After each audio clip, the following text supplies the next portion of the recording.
أعوذ بالله من الشيطان الرجيم بسم الله الرحمن الرحيم الحمد لله رب العالمين والصلاة والسلام على رسولنا محمد وعلى آله وصحبه أجمعين أما بعد السلام عليكم ورحمة الله وبركاته. Mes frères et sœurs, nous poursuivons nos cours sur la vie du messager d'Allah sallallahu alayhi wa sallam. Rappelez-vous, nous avions tout d'abord posé une question qui était pourquoi apprendre cette science? Quels sont les intérêts d'apprendre la vie du messager d'Allah sallallahu alayhi wa sallam? Nous avions dit que cette science nous permettait de savoir comment adorer Allah tabaraka wa ta'ala de la meilleure des façons. Et nous avions également parlé du fait que cette science nous permettait d'aimer notre prophète sallallahu alayhi wa sallam comme il le faut. En effet, pour suivre, pour obéir et prendre pour modèle quelqu'un, il faut d'abord l'aimer. Et donc, le fait d'apprendre sa science, apprendre sa vie, eh bien, nous permettra de l'aimer comme il le faut. Aujourd'hui, par la permission de notre Seigneur exalté soit-il, nous allons parler d'un nouveau sujet qui est l'ignorance, la jahiliya.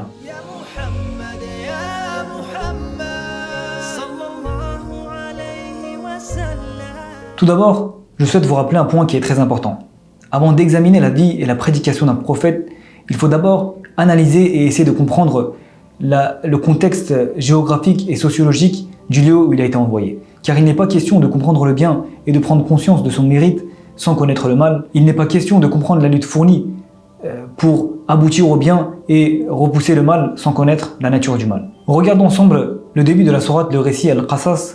Avant de nous parler du récit de Moussa, Moïse, que la paix soit sur lui, Allah tabaraka wa ta'ala nous parle de Pharaon, de ses soldats, de son peuple et des injustices qu'il leur a fait subir. Allah, exalté soit-il, dit Inna fir'auna ala fil ardi wa ja'ala ahlaha shi'an yastad'ifu ta'ifatan minhum yudhabbihu abna'ahum wa yastahyina nisa'ahum innahu kana minal mufsidin.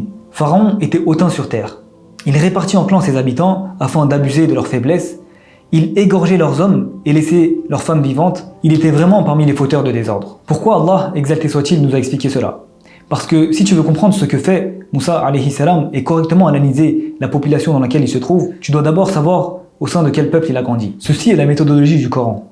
Malheureusement, du fait de la contradiction avec cette méthodologie, beaucoup de musulmans tombent dans une mauvaise situation alors qu'ils essayent de faire le bien. Le musulman doit savoir ce qui est mauvais, il doit connaître la jahiliya et l'ignorance afin de s'en protéger et de connaître la valeur du bien. Par exemple, Allah exalté soit-il dit dans le Coran وَكَذَلِكَ نُفَصِّلُ الْآيَاتِ وَلِتَسْتَبِينَ سَبِيلُ الْمُجْرِمِينَ. C'est ainsi que nous détaillons nos versets afin qu'apparaisse clairement le chemin des criminels.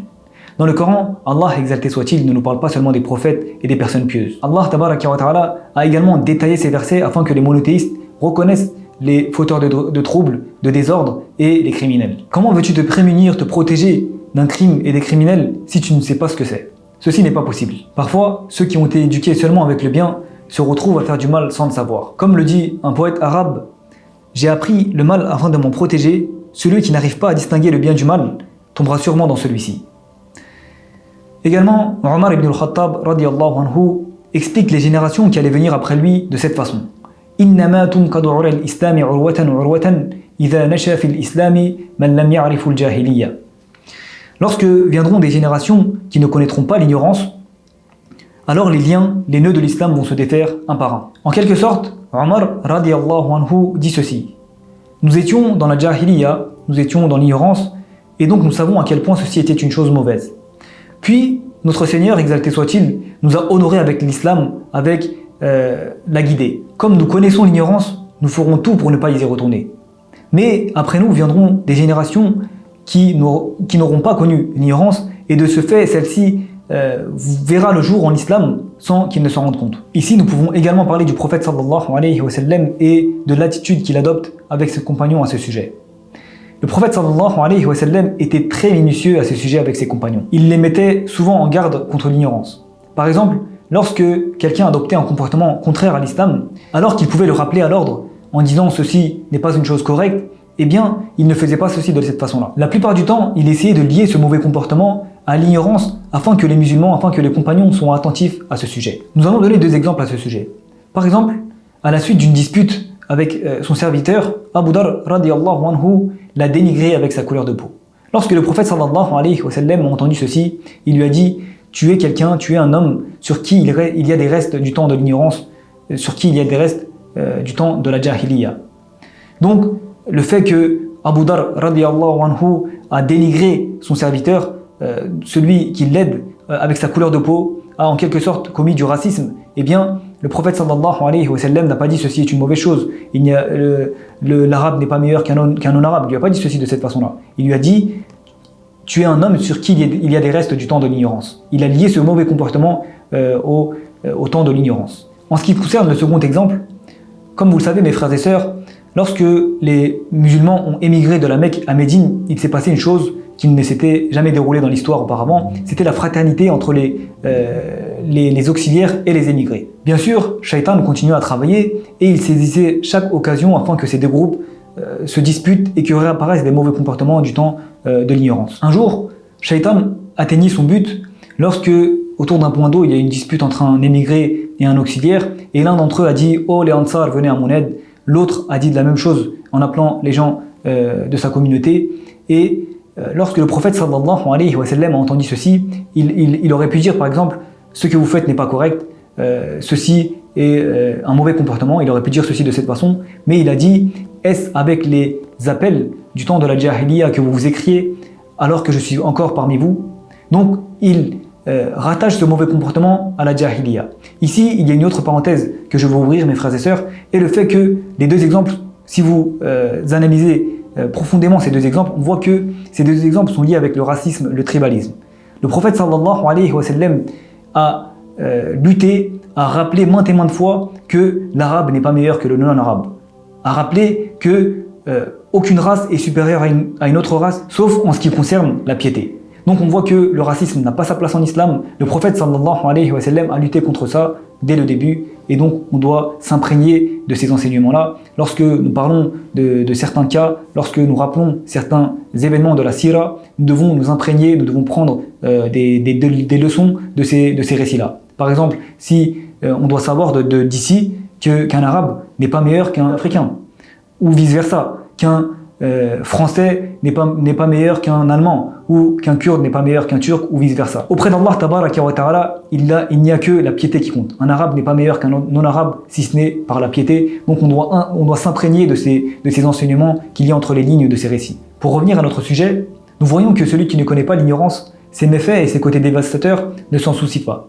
C'est-à-dire que certaines choses n'ont pas d'importance à ses yeux. Parfois, une simple parole ou un simple acte peut avoir de grandes répercussions pour l'islam et les musulmans. Eh bien, qui peut être conscient de ce danger? C'est seulement celui qui connaît la jahiliya, celui qui connaît l'ignorance. On va prendre un exemple ensemble du côté dévastateur, du côté néfaste du fait de ne pas connaître la jahiliya, et on va se poser une question qui est le premier à avoir dénaturé la religion d'Ibrahim alayhi salam, la Hanafiya. Mes frères et sœurs, le premier à avoir altéré la religion d'Ibrahim alayhi salam, la Hanafiya, et Amr ibn Luhay al-Khuza'i. Comme vous le savez, lorsque nous faisons le Hajj ou la Umrah, eh bien, nous faisons des tours autour de la Kaaba, le Tawaf, et nous disons « Labbaik Allahumma labbaik, labbaik la sharika laka labbaik, innal hamda wa ni'mata laka wal mulk la sharika lak ». Me voici répondant à ton appel, ô Allah, me voici, tu n'as aucun associé, me voici. La louange et les bienfaits t'appartiennent, ainsi que la royauté, tu n'as aucun associé. Mes frères, lorsque un jour Amr ibn Luhay faisait le tawaf, il a répété ces paroles et une personne âgée qui était autour de lui a dit ceci: Labbaik Allahumma labbaik. Me voici répondant à ton appel, ô Allah. Labbaik la sharika laka labbaik. Me voici, tu n'as aucun associé, me voici. Illa sharikun, sauf un associé. Donc on voit que cette personne, ce vieux, rajoute la parole sauf un associé. Amr ibn Luhay est étonné et lui dit: Allah n'a pas d'associé, qu'est-ce que tu racontes? Et le vieux lui répond de cette façon, il lui dit: ne t'énerve pas, si tu veux tu peux rajouter tamlikuhu wa ma malak, sauf un associé dont tu disposes entièrement. De cette façon-là, tu auras reconnu la royauté et la souveraineté d'Allah, et c'est une parole que nous avons l'habitude de dire. Et donc malheureusement, Amr ibn Luhay a été convaincu, il a prononcé cette parole, et de là, cette parole a été la cause de la détérioration de ceux qui suivaient la religion d'Ibrahim. Elle affaiblit leur sensibilité par rapport au tawhid, à l'unicité d'Allah tabaraka wa ta'ala, et peu de temps après, ils ont commencé à adorer les statues des idoles. Étant donné que Amr ibn Luhay al-Khuza'i avait grandi avec l'unicité d'Allah et ne connaissait pas la jahiliya, eh bien, il ne s'est pas rendu compte de l'impact qu'aurait pu avoir un rajout, une parole sur la religion d'Ibrahim alayhi salam, et comment ceci aurait pu égarer une population entière. C'est pour cela que Hudayfa radiyallahu anhu a dit: Les gens interrogeaient le prophète sur le bien et moi je l'interrogeais sur le mal de peur qu'il ne m'atteigne. Hudayfa radiyallahu anhu veut que le prophète sallallahu alayhi wa sallam parle du mal de la jahiliya, de l'ignorance, afin que ceux qui ne le connaissent pas apprennent ces méfaits dévastateurs. Mes frères et sœurs, quels sont les enseignements que nous pouvons tirer de ceci? C'est que lorsque nous apprenons ou que nous transmettons la vie du messager d'Allah sallallahu alayhi wa sallam, et plus particulièrement aux jeunes qui ont grandi seulement avec l'unicité d'Allah, avec le tawhid et qui ne connaissent pas l'ignorance et la jahiliya, eh bien nous devons impérativement leur permettre de connaître la jahiliya, d'apprendre la jahiliya, bien sûr pas en leur faisant vivre ceci, mais en leur donnant des exemples, en actualisant les exemples afin qu'ils connaissent la jahiliya et qu'ils ne tombent pas dans une situation mauvaise comme l'ont fait certains qui nous ont précédés. Nous pouvons leur raconter des histoires sur la jahiliya et leur parler de l'ignorance moderne selon leur capacité, selon leur âge, car dans le cas contraire, nous pouvons aboutir à un mauvais résultat en voulant préserver nos jeunes générations du mal. Qu'Allah, exalté soit-il, nous permette de l'adorer sans rien lui associer, de suivre notre prophète sallallahu alayhi wa sallam de la meilleure des façons et de connaître l'ignorance, la jahiliya et de s'en prémunir de la meilleure des façons. Subhanak Allahumma wa bihamdik, ashhadu an la ilaha illa ant, astaghfiruka wa atubu ilayk. Assalamu alaykum wa rahmatullahi wa barakatuh.